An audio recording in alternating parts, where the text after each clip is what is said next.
केशोरीतील संविधान प्रभात संघात कथित अनियमिततेचा संशय, अनुदानाच्या वापरावर प्रश्नचिन्ह, निष्पक्ष चौकशीची मागणी। अर्जुनी मोरगाव तालुक्यातील केशोरी येथील संविधान प्रभात संघाच्या कारभाराबाबत गंभीर अनियमिततेचे आरोप समोर आले असून शासनाच्या अनुदानाच्या वापराबाबत अनेक प्रश्न उपस्थित झाले आहेत।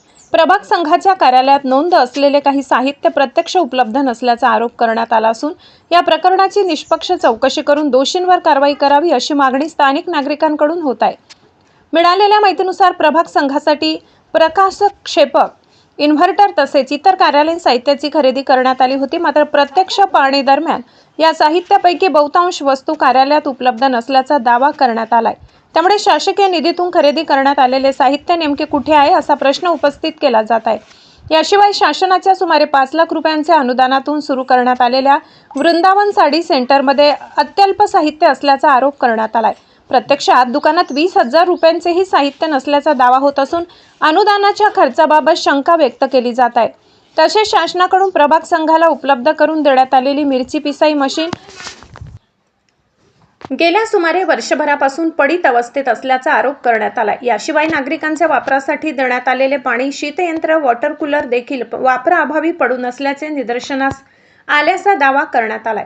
शासनाकडून उपलब्ध करून दिलेल्या निष्क्रिय सुविधा निष्क्रिय का आहेत याबाबतही नागरिकांनी प्रश्न उपस्थित केले आहेत। महिला कॅन्डरना देण्यात येणाऱ्या मानधन किंवा पेमेंटमध्येही अनियमितता झाल्याचा आरोप काही जनमानसांनी केलाय। या सर्व प्रकारामुळे शासनाच्या निधीचा योग्य वापर झाला का याबाबत प्रश्नचिन्ह निर्माण झाले आहे। शासनाकडून विविध योजनांच्या माध्यमातून महिला बचत गट व प्रभाग संघांना स्वावलंबी करण्यासाठी विविध साहित्य उपलब्ध करून दिले जात असताना ते प्रत्यक्ष लाभार्थ्यांच्या उपयोगात येत नसल्याचा आरोप नागरिकांकडून केला जात आहे। अनेक साहित्य पडीत अवस्थेत असल्याचा दावा आणि अनुदानाच्या वापराबाबत उपस्थित झालेल्या प्रश्नांच्या पार्श्वभूमीवर अभियान कुणासाठी आणि डल्ला कोण खातोय असा संतप्त सवाल नागरिकांमध्ये उपस्थित होत असून या संपूर्ण प्रकरणाची उच्चस्तरीय चौकशी करून सत्य जनतेसमोर आणण्याची मागणी जोर धरत आहे। स्थानिक नागरिकांच्या म्हणण्यानुसार या संपूर्ण प्रकरणाची सखोल चौकशी करून अनुदान खर्चाची पडताळणी करण्यात यावी, तसेच दोषी आढळणाऱ्यांवर प्रशासकीय व कायदेशीर कारवाई करून शासनाच्या निधीची वसुली करण्यात यावी अशी मागणी करण्यात आली आहे। दरम्यान या प्रकरणाची माहिती घेण्यासाठी गेलेल्या पत्रकारांना संबंधित नोंदी व माहिती दाखवण्यास नकार देण्यात आल्याचा आरोपही करण्यात आलाय। जर सर्व व्यवहार नियमानुसार आणि पारदर्शक असतील तर माहिती देण्यास आक्षेप का असा सवाल उपस्थित होत आहे। पत्रकारांना माहिती देण्यास टाळाटाळ केल्याने संशय अधिक बळावल्याची चर्चा परिसरात सुरू आहे।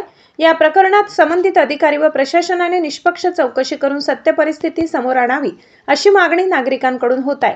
मात्र या आरोपाबाबत संबंधित अध्यक्ष, सचिव किंवा प्रशासनाची अधिकृत प्रतिक्रिया अद्याप समोर आलेली नाही। चौकशीनंतरच आरोपांची सत्यता स्पष्ट होणार आहे। News reporter Suresh Jipkate, Zee India 24 तास, गोंदिया।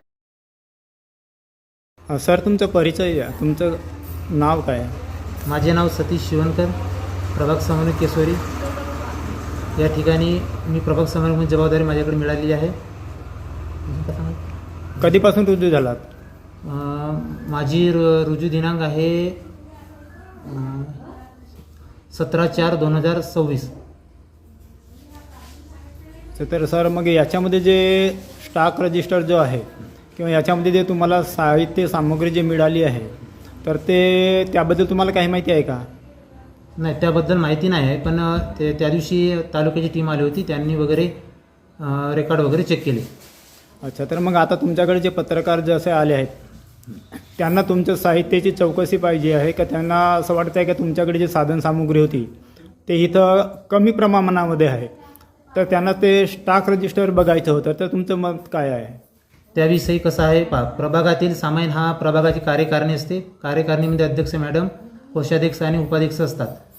त्यांनी जसं आम्हाला निर्देश दिलं की तुम्ही त्यांना दाखवून घ्या म्हणून, ते आम्ही तुम्हाला दाखवू शकतो, परंतु जसं आमचे वरिष्ठ म्हणजे तालुक्यातून किंवा जिल्ह्यातून लोक आले किंवा सर आले त्यांना आम्ही आमचे कर्मचारी म्हणून दाखवू शकतो।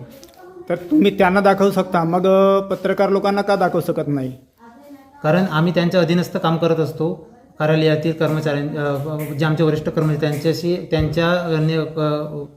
म्हणजे त्यांच्या निगराणीमध्ये आम्ही कार्य करत असतो, त्यामुळे आम्ही त्यांना दाखवण्यास हरकत नाही। पण जसे काही समजा तुम्ही पत्रकार वगैरे, त्यांच्यासाठी आम्हाला अध्यक्ष मॅडम जोपर्यंत काही सांगत नाही की यांना दाखवून घ्या तोपर्यंत आम्ही तुम्हाला दाखवू शकतो। तर तुम्ही अध्यक्षांना फोन करून किंवा माहिती देऊन त्यांना विचारपूस करून दाखवू शकता ना?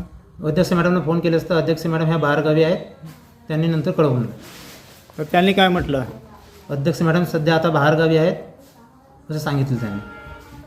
नाही, त्याविषयी काही बोलले नाही, फक्त बाहेर राहू म्हणून सांगितले. तर याच्यामध्ये जे तुमचा आरो प्लॅन वगैरे आहे आणि येथील काही साधन सामुग्री जी आहे, साहित्य आहे, हे बाहेर ठिकाणी होते, याबद्दल तुम्हाला काही माहिती आहे? नाही, मला तर माझ्या माहितीनुसार मी जे म्हणजे मी सामान तर काहीच म्हणजे स्टॉक जेव्हा मी रिज्यू झाले तेव्हा स्टॉक बुक चेक नाही केले, परंतु माझ्या माहितीनुसार येथे सामान आहे.